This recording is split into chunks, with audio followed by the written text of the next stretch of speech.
My guest on the Europe Conversation this week is Foreign Affairs Minister for North Macedonia, Timčo Mucunski. He was here at NATO for the Foreign Affairs Summit. He says his country is ready to join the European Union, but he says if Brussels doesn't act fast, Russia will fill the void. Foreign Minister Timčo Mucunski, thank you very much for joining us on the Europe Conversation. Thank you very much for the opportunity to be a guest in your studio. So I might start off with EU enlargement for North Macedonia. I mean, obviously, you were one of the first of the Western Balkans to apply for EU membership over 21 years ago. But it appears that, well, it's not appears, North Macedonia is very much lagging behind for a number of reasons around rule of law. And we had these historical disputes with Bulgaria and also the Greek dispute, which was resolved, but it appears less so now. Can you just talk us through this trajectory for North Macedonia? So, I mean, without a doubt, we are one of these countries that has been historically, since its independence, committed to EU and NATO integration. We realized our goal of becoming a NATO member, but the key foreign policy priority of our country that has not been realized is EU membership. This year is what I call a sobering anniversary. It's 20 years since we have gained candidate status. In the meantime, the EU has enlarged. We started this process at one point even going further back to the stabilization and an association process together with Croatia.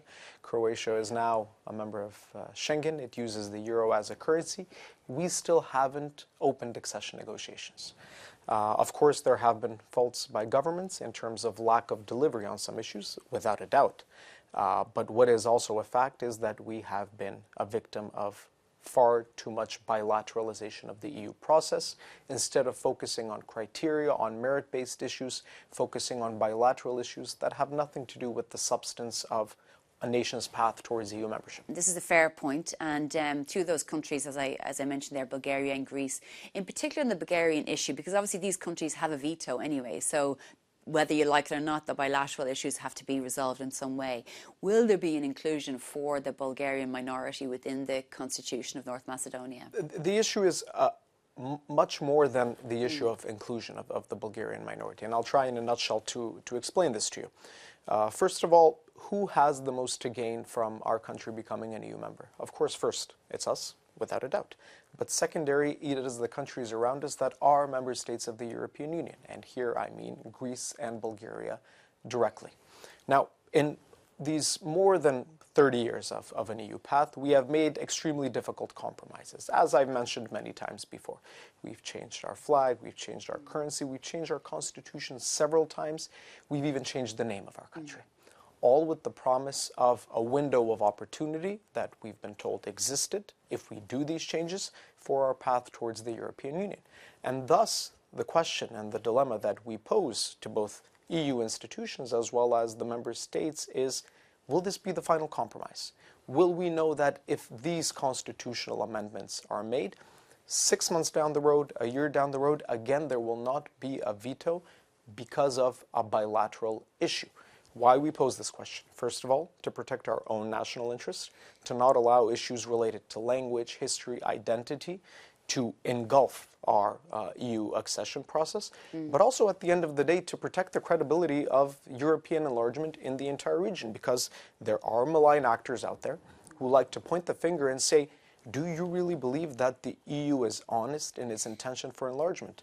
Look at what they're doing to the Macedonians. And then we also had the Prespa agreement, which resolved the issue around Greece. But we have heard in the past or recently some ministers refusing to use the name North Macedonia, which again will create problems and confrontations with Greece. Is that an issue still? I mean, if I speak personally as an individual and I remove myself from the position that I have, then I will never be able to say to you that I am happy with the Prespa agreement, that I believe the Prespa agreement is good, or that I believe the changing of the name of a nation is fair, especially in the 21st century. But at the end of the day, as foreign minister and as a lawyer, I understand that the principle of pacta sunt servanda and that agreements must be kept, especially in international public law, is a fundamental principle. And in that sense, we are a nation that will respect its obligations, but also a nation that expects its partners its neighbors in the region to also respect obligations in these agreements that they've made towards us. Okay, because you mentioned there pacta sunt servanda, agreements should be kept, and one of the issues that the EU has with North Macedonia and joining the EU is around the rule of law, Yes. Independence of the judiciary, various types of corruption, and obviously that's hugely problematic because all EU member states will point to the deficiencies in the EU when they had the last bout of enlargement, particularly countries like Hungary, Slovakia and so on. So where is North Macedonia with making greater progress on this? So this is one of the key priorities of our government. Our government was formed less than a year ago, and it has taken very direct steps towards fighting corruption, both high-level corruption, but also corruption that exists in mid-level and low-level civil service, establishing a system of rule of law, but this is not something that we can do overnight. And I would once again reiterate, it is also a whole-of-society effort.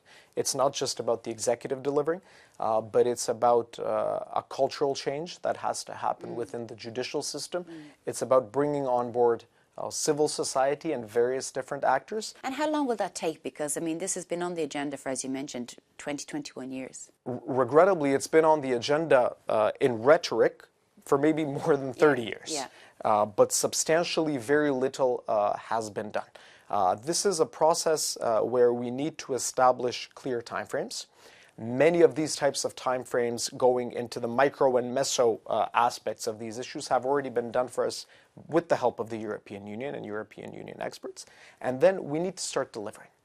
Because this delivery is about government doing its job, but it's about creating this, as I said, cultural change within society, which helps stimulate investment, which helps stimulate entrepreneurship, which puts young people in a situation where they don't want to leave the country, because many young people are departing not just because of economic reasons, but because of an infunctional system of governance, and also hopefully put our country in a situation where young people that are living abroad want to come back, invest in the country, build families in the country, take part in political activities in the country. I mean, this is the priority of our government. I want to move on to the NATO foreign ministers meeting you're here. First of all, can I ask you a little bit about Russian interference in North Macedonia? I mean, one of the reasons why enlargement needs to happen quickly, they say, is because the countries in the Western Balkans need to be brought into the EU away from the Russian orbit. Is that something that you would agree with, that narrative, that premise?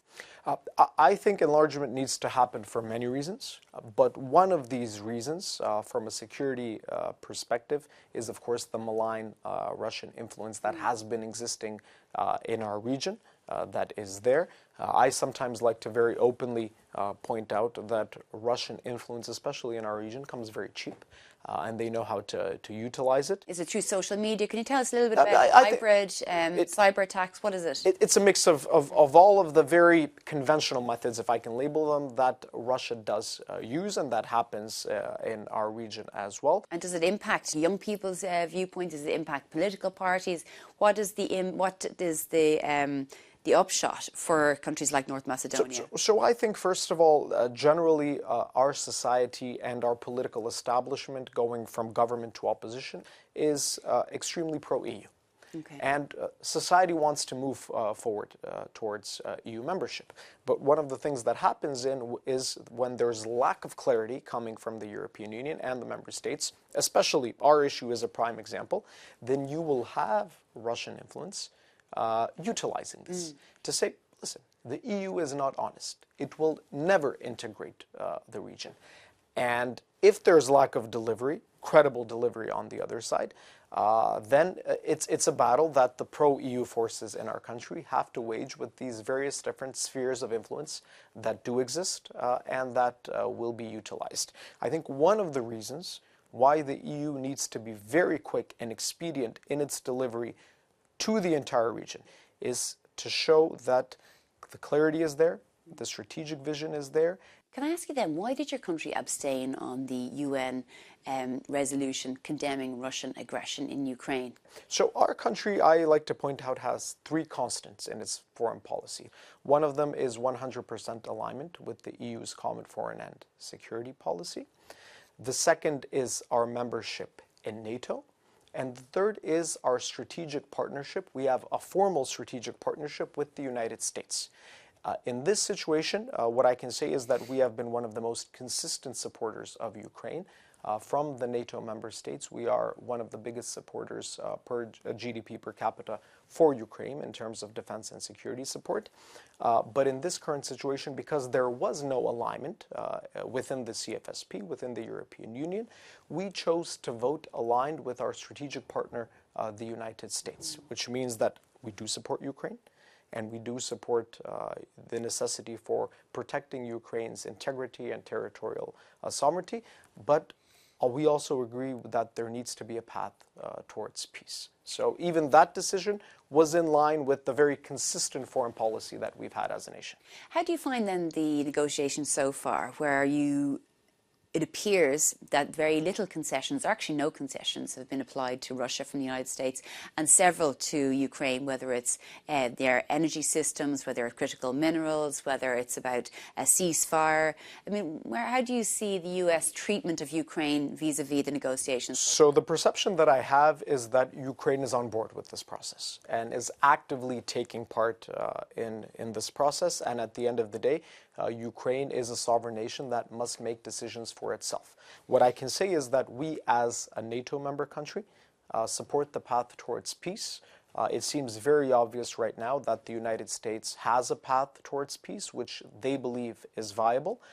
And in that sense, considering that Ukraine is on board with this process, we absolutely support the process that is being led by the Trump administration, Secretary Rubio, as well as the whole team, in finding a peaceful solution as soon as possible. Okay.